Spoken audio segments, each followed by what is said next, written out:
जय श्री कृष्ण भक्तों, आपका स्वागत है श्रीमद् भगवत गीता सार में। वसुदेवं सुतं देवं कंसचाणूरमर्दनं देवकी परमानन्दं श्रीकृष्ण वन्दे जगद्गुरु।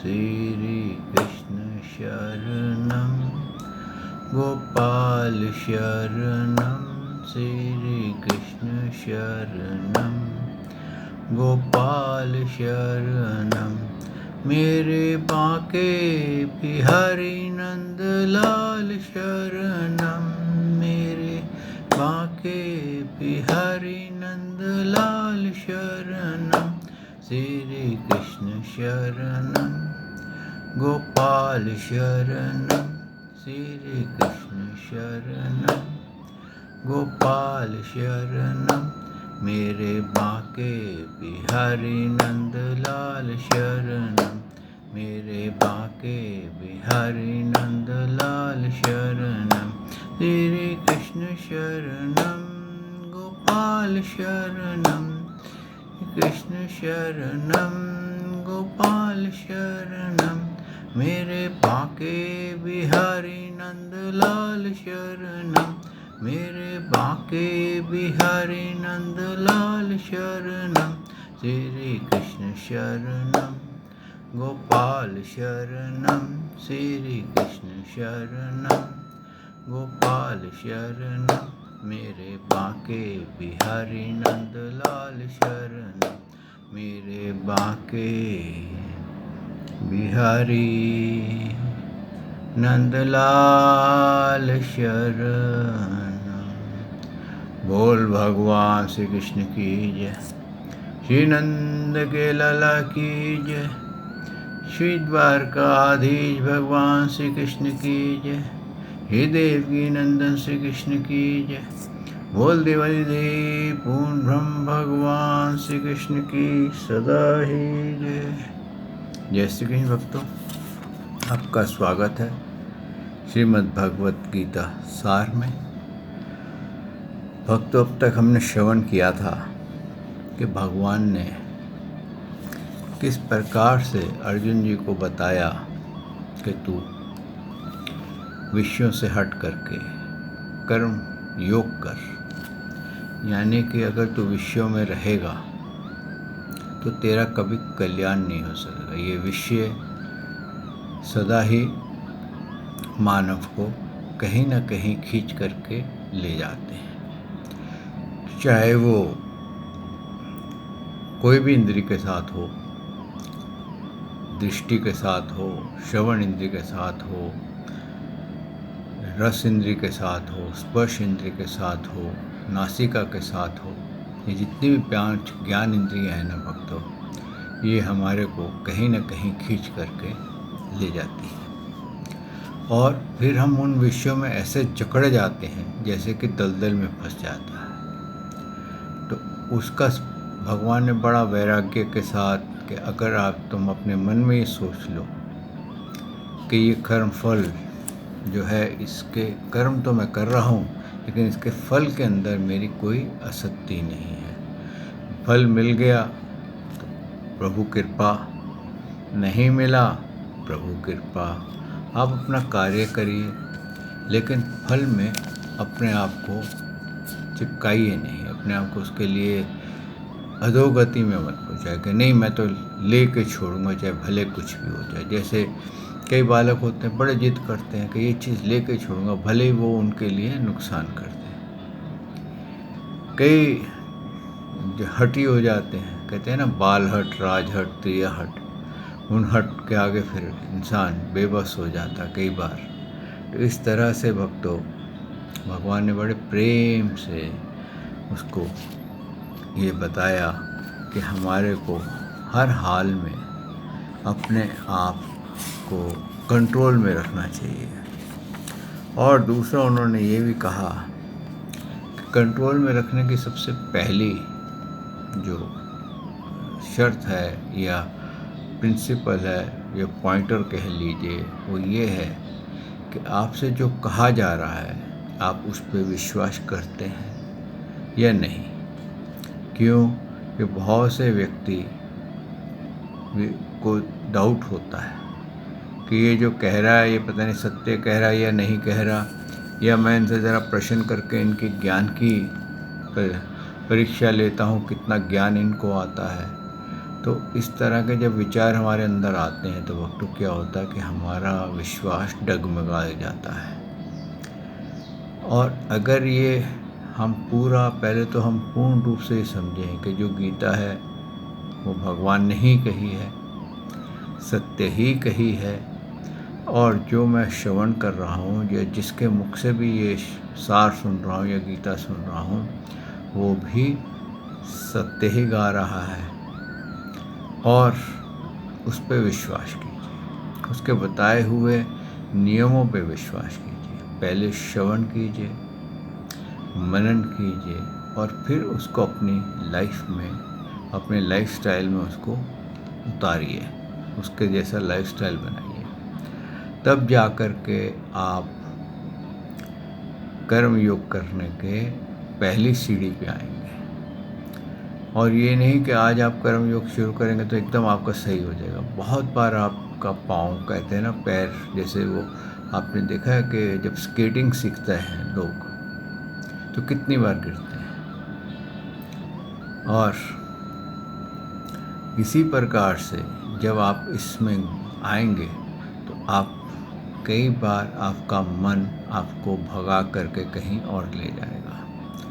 लेकिन अगर आपने गिव अप कर दिया कि नहीं भाई जो मन कहता है मैं उसके आगे हार गया हूँ, तो भक्तों फिर आप कामयाबी यानी कि जीवन मृत्यु से जो सृष्टि चक्र है, दुखों का जो सृष्टि चक्र है, इससे मुक्त नहीं हो सकेंगे। इसलिए भक्तों आपको भगवान के वचनों पर विश्वास करना पड़ेगा, शास्त्रों पर विश्वास करना पड़ेगा और उनके बताए हुए जो तौर हैं, जो उनके प्रिंसिपल हैं, वो नियम पालन करने पड़ेंगे, तो आप इसमें से पार जाएंगे। और अगर आप सोचते हैं कि मैं मनमाने नियम से काम करूं, तो भक्तों मनमाना के नियम तो फिर आप अपने मन की गुलामी कर रहे हैं। आपको पहले तो ये जानना है कि मैं कौन हूँ। और एक सवाल ये है और एक ये सवाल भी है, मैं क्या हूँ। मैं कौन हूँ में आप कहते हैं मैं आत्मा हूँ, और मैं क्या हूँ, मैं कुछ भी नहीं हूँ। मैं भगवान का अंश हूँ और अंश की कोई पर्टिकुलर उपाधि नहीं होती है। जीवात्मा की तो फिर भी उपाधि बन गई है, लेकिन जब आप कहते हैं ना मैं अंश हूँ तो वो उपाधि भी समाप्त हो जाती है। बिल्कुल वैसे ही जैसे आप मान लीजिए समुद्र में क्या है, पानी है, उसके ऊपर लहरें उठती हैं, तो लहर क्या है, पानी है। लहरों से बुलबुले उठते हैं, बुलबुले क्या हैं, पानी है। अगर वो कहें कि नहीं हम तो अपना समुद्र से अलग हैं, तो उनका बेस तो पानी ही है। तो पानी है तो पानी की तो कोई उपाधि नहीं, पानी तो समुद्र भी है, तो वो सारी उपाधि ज़ीरो हो गई। तो इसलिए भक्तों आप शोध कीजिए कि पहले तो आप हु एम आई बोलिए और फिर बोलिए व्हाट एम आई, मैं क्या हूँ। तो इसके ऊपर आपका उत्तर जो आए उसको आप नोट कीजिए और जानिए कि मेरी हस्ती क्या है। मैं किसी के अलग नहीं हूँ, मैं भगवान श्री कृष्ण से जुड़ा हुआ हूँ, उनका हिस्सा ही हूँ। वैसे ही जैसे लहरों में पानी होता है, बुलबुले में पानी होता है, ऐसे भगवान श्री कृष्ण का ब्रह्म रूप मेरे अंदर है। क्योंकि भगवान ने कहा है ना, मैं ब्रह्म रूप से सब जगह विख्यात हूँ, हर एक जीव में वास करता हूँ, हर एक जीव में शयन करता हूँ। इसीलिए वसुदेव कहलवाता हूँ, यानी कि हर जीव के हृदय में मैं रहता हूँ। और हकीकत भी यही है भक्तों, हमारी बॉडी जो है किसकी शक्ति से जी रही है, कभी आप इस पर गौर कीजिए। ऐसी कौन सी शक्ति है जिसको ये जी रही है? आप बोलेंगे ये बॉडी मेरा तो पैदा हुई, ये तो बॉडी आपकी मैन्युफैक्चर हुई है बायोलॉजिकल वे से। आपके किसी पावर ने, किसी शक्ति ने आपकी बॉडी का निर्माण किया है और आपके ऊपर आप उस बॉडी में बैठे हुए हैं, एक सीट पे बैठे हुए हैं। जैसे कोई हवाई जहाज़ में बैठा हो, पायलट बैठा हो, तो वो कहे कि ये जो जहाज़ है इसका तो किसी ने निर्माण किया था ना, तभी वो पायलट उसमें बैठा है। इसी प्रकार से हमारी जो बॉडी है वो अलग अलग कहते हैं ना तरीके से भगवान की नेचुरल प्रकृति की मैन्युफैक्चरिंग। आप देखिए बॉडी कितनी कॉम्प्लिकेटेड है, इतनी कॉम्प्लिकेटेड है, इसका कोई भी हिस्सा, इसका कंप्यूटर का कोई भी प्रोग्राम कहीं से चेंज नहीं कर सकता। और कभी देखिए भगवान का कितनी कृपा है, आप गौर कीजिए कि जितने भी नई चीज़ें आती हैं, यानी कि गाड़ी आती है, हवाई जहाज़ आते हैं, जो भी आता है, जब वो नया बनाया जाता है तो उसमें मॉडिफिकेशन होती है कि इसके अंदर ये चीज़ ऐसे लगा दी जाए तो ये बेटर परफॉर्मेंस देगा। लेकिन लाखों सालों से मानव की कोई मॉडिफिकेशन नहीं हुई है। जहाँ आँखें लगी हैं वहाँ आँखें हैं, जहाँ कान है वहाँ कान है, जहाँ मुंह है वहाँ मुंह है, जहाँ हाथ है हाथ है, जहाँ पाँव है पाँव है। ये नहीं कि मॉडिफिकेशन करके एक आँख पीछे लगा दे या एक आँख और जगह उग जाए, कहीं कुछ नहीं होता। इससे ये जाहिर होता है कि जो मैन्युफैक्चरिंग पर्सनैलिटी है, जो इस बॉडी को बनाती है, उसकी टेक्नोलॉजी इतनी परफेक्ट है कि उसको कोई मॉडिफिकेशन करने की आवश्यकता ही नहीं है। और उसके अंदर जो हमारी आत्मा प्रभु की शक्ति से इसमें प्रवेश करती है, जिसके ऊपर ये बॉडी रची जाती है, उसको कितनी सारी कहते हैं ना फैसिलिटीज़ दी गई हैं। वो रस की फैसिलिटी है, उसका टेस्ट क्या है ये उसको आ जाता है, वो क्या देखता है ये उसको पता चल जाता है कि ये देखता है, क्या सुनता है वो उसको पता चल जाता है, कहीं आता जाता है वो उसको पता चल जाता है। और जब बॉडी कहती है मैं थक गई हूँ तो वो उसको पता चल जाता है। लेकिन इतना होने पर भी भक्तों, जब बॉडी जागती है तो वो जागृत अवस्था को देखता है, और जब बॉडी सोती है तो स्वप्न देखता है। लेकिन अगर देखा जाए तो सपन में भी उसको ड्रीम वर्ल्ड वैसे का वैसे ही दिखता है जो कि उसको जागृत अवस्था में दिखता है। उसको पूरा कहते हैं ना, पूरा लोक, पूरा जो वर्ल्ड है, जो पूरे दृश्य है, जो जागृत अवस्था में आप देख रहे हैं, वही आप स्वप्नावस्था में भी देखते हैं। लेकिन एक तीसरी अवस्था होती है जब आप गहरी नींद में सो जाते हैं, ना कि जाग रहे होते हैं ना सपने देख रहे होते हैं, आप गहरी नींद में सोए होते हैं। उस समय जो आपके अंदर आत्मा है उसको तो पता है कि हाँ गहरी नींद में सोया हूँ, मुझे कुछ नहीं आ रहा है, लेकिन आपका जो कट ऑफ हो जाता है कंप्लीटली, वो बॉडी को भी याद नहीं रखता। उस समय वो बॉडी को भी भूल जाता है। हर वक्त उसको बॉडी याद रहती है, लेकिन जब गहरी नींद में सोता है व्यक्ति तो उसको बॉडी की याद समाप्त हो जाती है कि मैं सोया हुआ हूँ, कहाँ पड़ा हूँ, किस हालात में पड़ा हूँ। आप देखिए माँ जो होती है अपने बालक का कितना ख्याल करती है।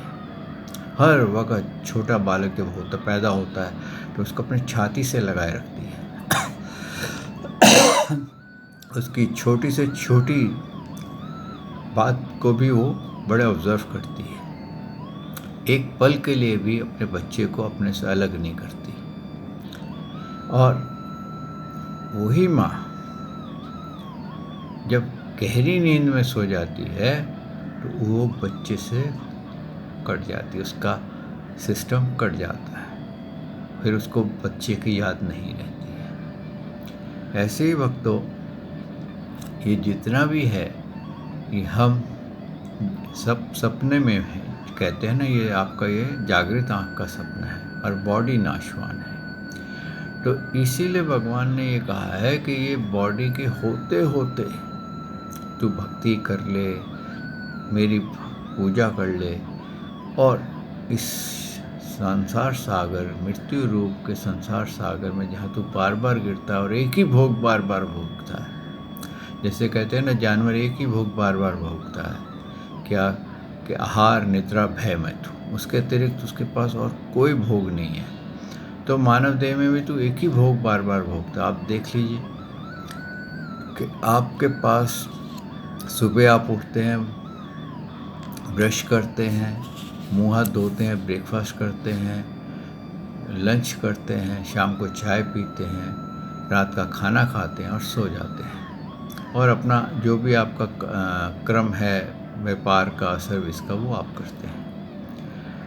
तो आप देखा जाए तो आपके अंदर कोई ऐसी नई वस्तु नहीं है कि आप जिसके लिए कहें कि मेरे को बार बार जीवन मृत्यु में आनंद आ रहा है। क्योंकि जब जन्म होता है उस वक़्त भी बहुत घोर पीड़ा से आप निकलते हैं। जब बॉडी का निर्माण होता है, कहते हैं ना, जब वेल्डिंगें होती हैं तो बहुत दर्द वाली होती है। गर्भ के अंदर जीव की बहुत दुर्गति होती है, और जिस वक़्त मृत्यु होती है उस वक़्त भी बहुत दुर्गति होती है कि 1000 बिच्छू डंक मारते हैं। कितने सेंटर होते हैं, 10 सेंटर होते हैं, और जो कटते हैं जब आपकी आत्मा इस बॉडी का परित्याग करती है। एक एक सेंटर कटने में बहुत, तो कहते हैं कि 100 बिच्छू का डंक की पीड़ा होती है। और अक्सर आपने देखा है, जो जिसको मृत्यु प्राप्त होती है तो बहुत सारों का सुसु पॉटी निकला होता है पीड़ा के कारण, कईयों का कुछ होता है। इसीलिए भगवान ने कहा है कि बार बार इस शरीर को भोगने से कोई लाभ नहीं है। एक बार भोग लिया, 2 बार भोग लिया, बार बार तू शरीर भोगता है तो कोई तेरे को सिर्फ इसलिए तेरे को ये भोग लग रहा है कि शायद ये नया है, क्योंकि तेरे को पिछले शरीर की, पिछले जन्मों की विस्मृति हो गई है। और यही कारण, हम विस्मृति के कारण ही हम भगवान से भी विमुख हुए हैं। तो भक्तों, इसके आगे आज 7वां अध्याय आरंभ होता है। ओम श्री परमात्मने नमः।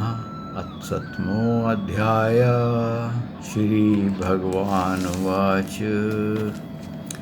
मे असत्मना पार्थ योगम युञ्जन् मदाश्रया आसंशयं संग्रह्मां यथा ज्ञास्यसि तच्छृणु। हे पार्थ, अन्य प्रेम से मुझ में असक्ति तथा अन्य भाव से मेरे प्रायण होकर योग में लगा हुआ तू जिस प्रकार संपूर्ण विभूति, बल, ऐश्वर्य, गुणों से युक्त सबके आत्मस्वरूप मुझको संशय रहित जानेगा, उसको सुन। अब भगवान क्या बता रहे हैं? अब भगवान अपनी सेल्फ इंट्रोडक्शन दे रहे हैं कि मैं कौन हूँ और क्यों तू मेरी भक्ति कर, जिसके लिए तू मुझे प्राप्त हो जाए।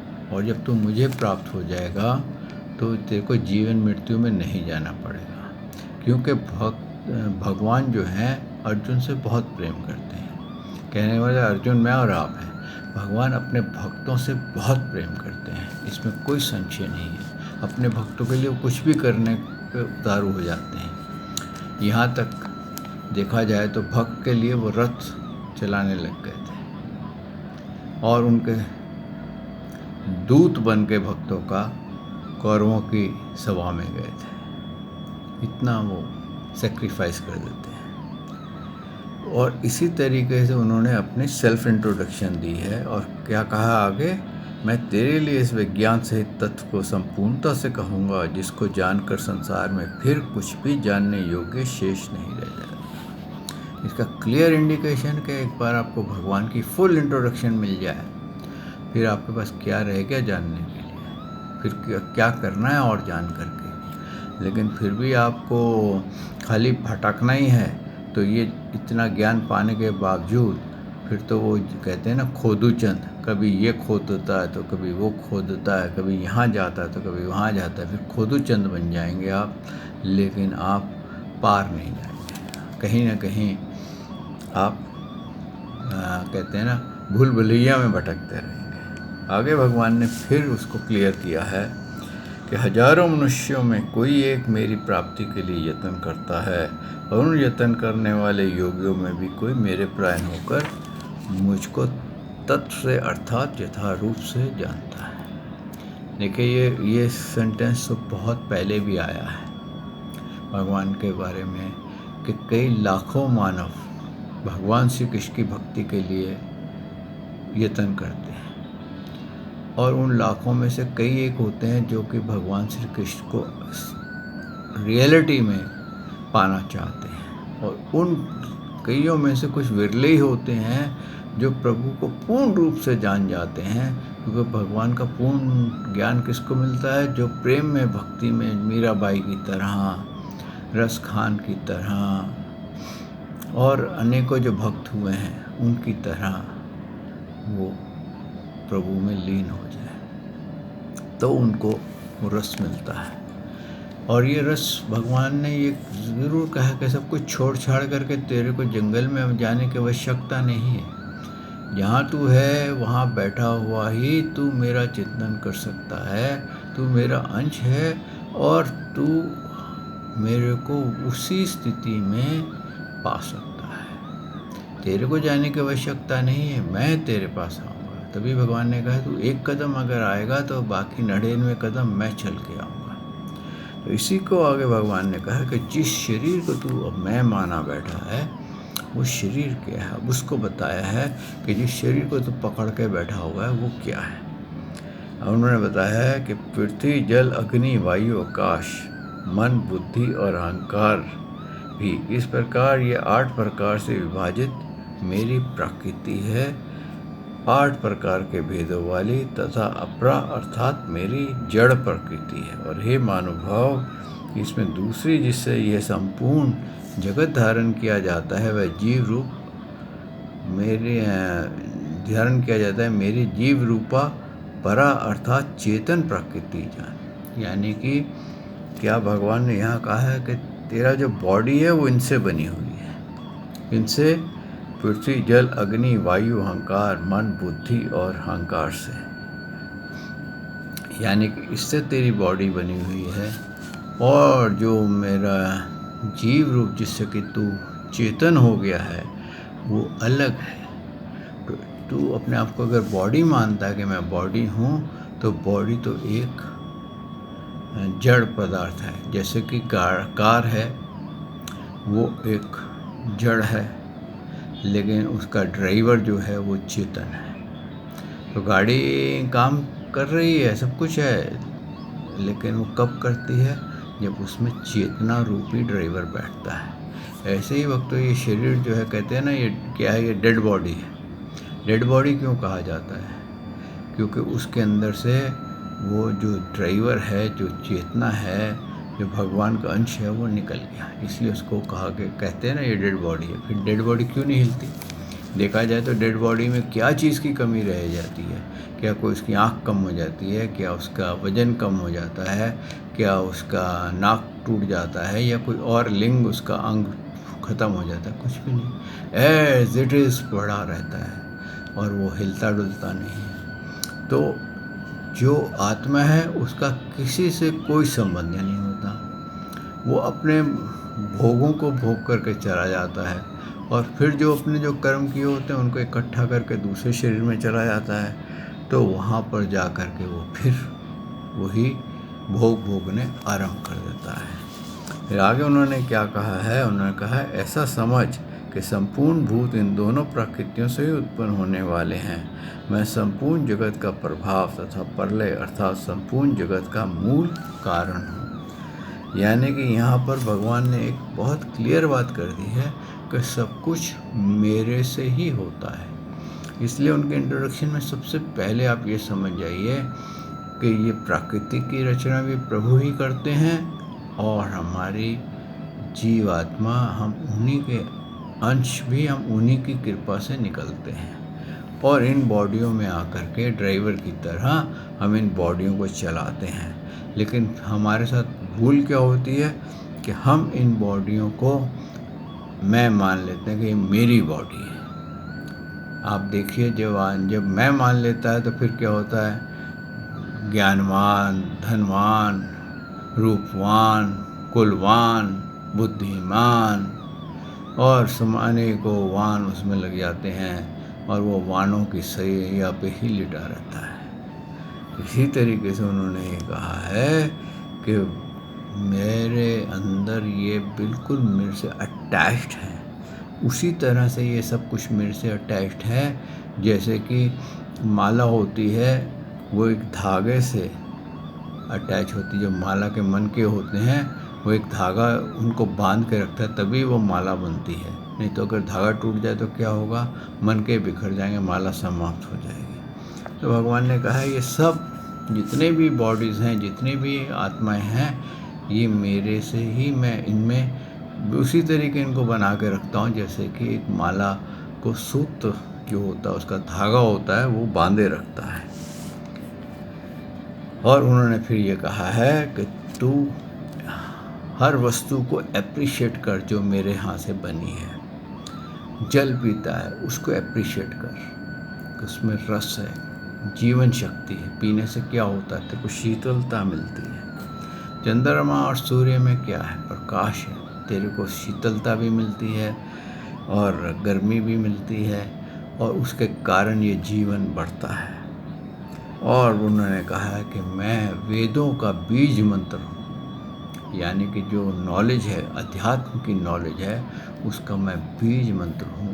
ओम जो है वो मैं हूँ और सबका डीएनए में हूँ, यानी कि कोई भी आत्मा मेरे डीएनए के बगैर नहीं है। अगर आत्मा का हमारे को डीएनए टेस्ट करना पड़े तो बिल्कुल वही डीएनए मिलेगा जो भगवान श्री कृष्ण का है। आगे उन्होंने कहा है कि पृथ्वी में पवित्र गंध हो, यानी कि ये एप्रिशिएट कर कि पृथ्वी में से जहाँ दुर्गंध आ रही होती है वहाँ पर अगर गुलाब का फूल खिलता है तो उसमें से सुगंधी आती है। तो ये तू एप्रिशिएट कर, ये मेरे को याद कर कि प्रभु आपका नाम लेने से कैसे पाप में जीवन से मैं पुण्य में चला जाता हूँ, कैसे मेरा भाग्य चेंज हो जाता है, ये तू एप्रिशिएट कर। और उन्होंने कहा है कि अग्नि में तेज हूँ, इसको तू एप्रिशिएट कर कि अग्नि का जो तेज है वो तू ये एप्रिशिएट कर कि उसमें मेरी ही विभूति है, मैं ही उसमें हूँ और संपूर्ण भूतों में उनका जीवन हूँ और तपस्वियों में तप हूँ। तेरे अंदर जो भगवान की भक्ति करने की, तपस्या करने की शक्ति है, वो तप जो तू कर रहा है मुझे प्राप्त करने के लिए, उसको एप्रिशिएट कर कि तेरे को मैंने ऐसी बुद्धि दी है कि तू मेरी भक्ति कर पा रहा है। वरना अगर मेरे कृपा ना हो या मेरी इच्छा ना हो तो तू भटकता ही रहेगा। और उन्होंने ये भी आगे कहा है कि हे अर्जुन, तू संपूर्ण भूतों का सनातन बीज मुझको ही जान, मैं बुद्धिमानों की बुद्धि और तेजस्वियों का तेज हूँ।